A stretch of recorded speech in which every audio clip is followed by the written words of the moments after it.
President Trump renewing calls for better election security, promising an executive order in the works to mandate voter ID laws. This latest push comes after an appeals court dealt a blow to his tariff policies. Lucas Tomlinson is live on the North Lawn with more. Hello, Lucas.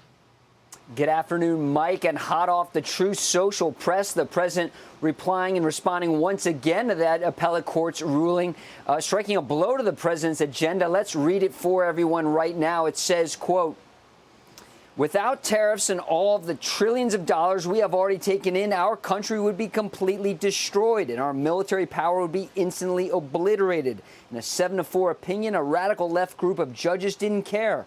But one Democrat, Obama appointed, actually voted to save our country. I would like to thank him for his courage. He loves and respects the USA." Here's Trump's trade czar, Peter Navarro, on that court's decision. This was weaponized partisan injustice at its worst. Politicians in black robes. You had 6 out of the 7 judges, Democrats, but you also had 12 blue states intervening against Trump. Most curiously, the 5 importers, very small companies, trying to preserve the right to import cheap Chinese crap. The case is expected to go to the Supreme Court, where the White House will likely make the case these tariffs are needed under national security grounds. The court doesn't see it that way, Mike, and said Trump does not have the authority to use this Emergency Economic Powers Act of 1977, which does not mention the word tariffs. The court ruled there is no national emergency. Trump's trade rep, Jamieson Greer, thinks there is. I think the key here is that the emergency that we're looking at are all the conditions arising from having this massive trade deficit of $1.2 trillion in goods with the rest of the world. And so the legal authority that was used in this instance really is the best legal authority available for this. And here's Treasury Secretary Scott Bessent speaking to Lara Trump. If they're so bad, and the American consumer's paying them, why do we hear the European companies or the Chinese companies or the Chinese complaining about tariffs if it's all being borne by the American people? It's just not happening. The Congressional Budget Office estimates that over the next decade, those tariffs could bring in upwards of $4 trillion. Critics of the president's plan say it'll be the American consumer who eventually pays for them. Mike? Lucas Tomlinson live on the North Lawn. Lucas, thanks very much. Let's bring in John Koudounis, President and CEO of Calamos Investments. John, welcome. Mike, nice to see you. We'll see how it plays out in the courts, John, but what happens if President Trump's tariffs are found to be unconstitutional? He doesn't have the authority. Well, first of all, I think that the Supreme Court will probably rule in the president's favor. They seem to be, the question in hand is the authorities of the president of the United States, not necessarily whether you're a Democrat or Republican. I think they will rule in their favor because I think they've been leaning that way. Having said that, if they don't, it's not the end of the world. I think the markets at first will be, because of the uncertainty and what happens next, will fall a little bit.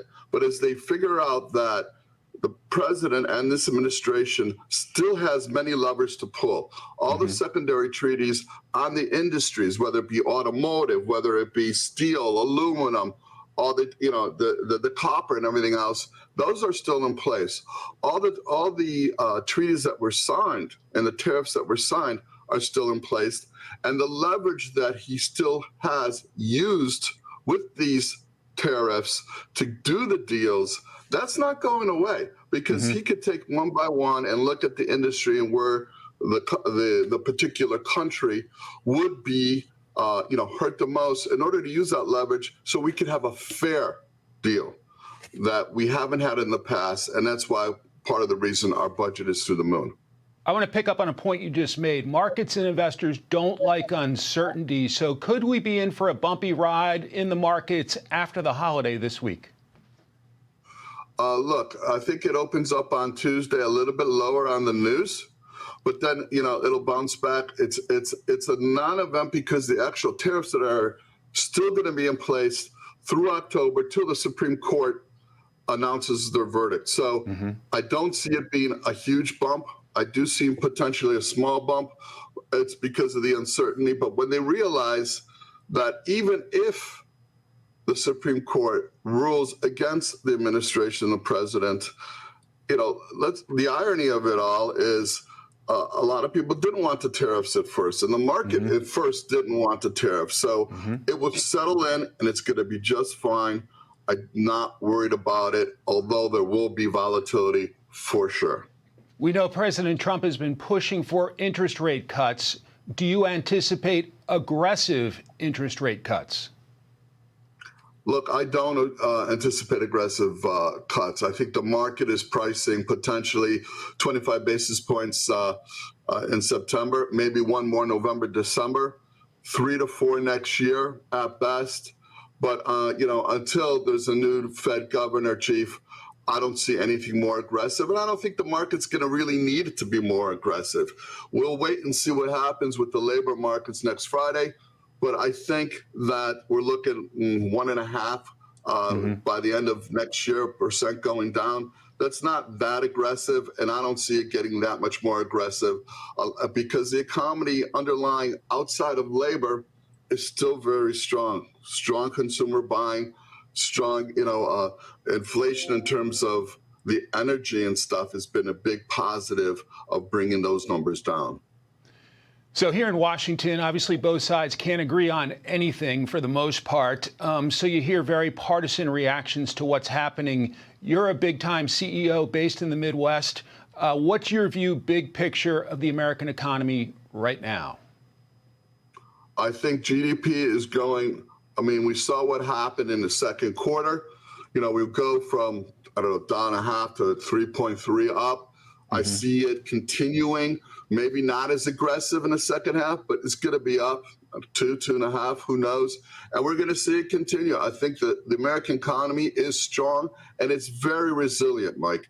Everything you see through the consumer and everything else, it bounces back. It always has, and it's continued to do that. If you look at the underlying numbers, we're still strong, and all the things that the administration is doing, it still has not all kicked in. That's very, very powerful tailwinds for the economy, whether it be the bill that passed, a big, beautiful bill, whether it be the interest rates going down, it's whether the investment in the United States from all these companies that have gone into the trillions now, all that stuff, and deregulation has not fully kicked in.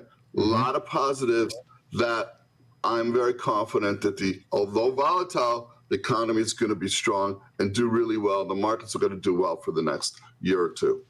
John Koudounis, President and CEO of Calamos Investments. Great to have you today. Thanks so much.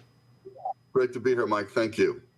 Hey, it's Will Kane. Click here to subscribe to the Fox News channel on YouTube. It's the best way to get our latest interviews and highlights. And click to subscribe to the Will Kane podcast for full episodes right now.